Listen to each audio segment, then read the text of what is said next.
there is something that we speak to. I've appreciated finding some of the words from you that I'm about to say.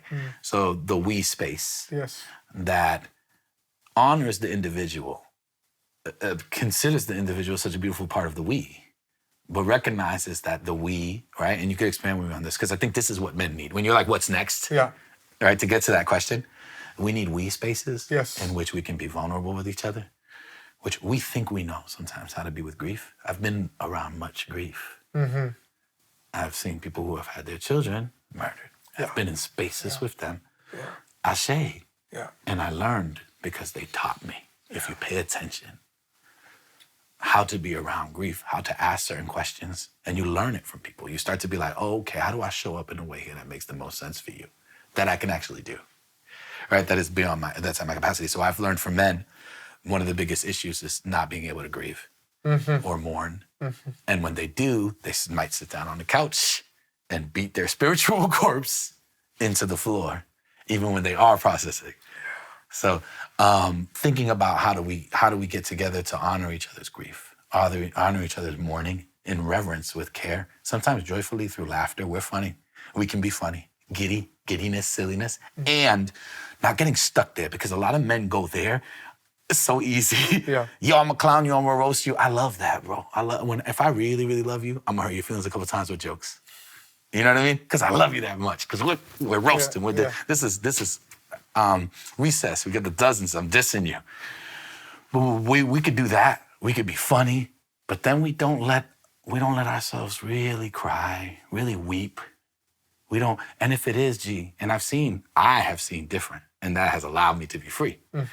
But for the most part, someone starts crying. What I've seen played out usually is there are people who want it to stop, and those are generally men. And so they try to get right to solution-based things. They don't necessarily go, can I put your hand on your shoulder? I know you've given me 100% consent. And they don't go, hey, man, how can I support you right now?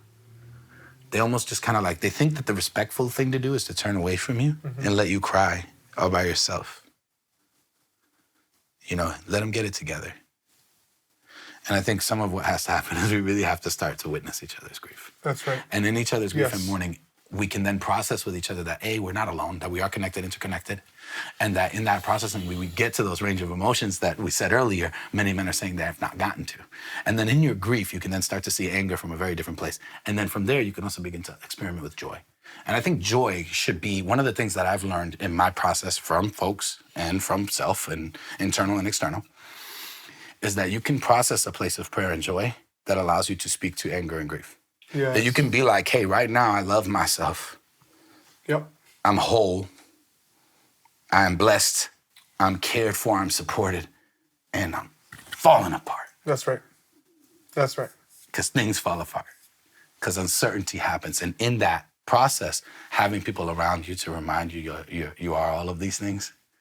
Men with each other. Men with each other. Men having more touch. Yes. More touch, more care, more hand-holding. Yes. But also not just cis hetero men.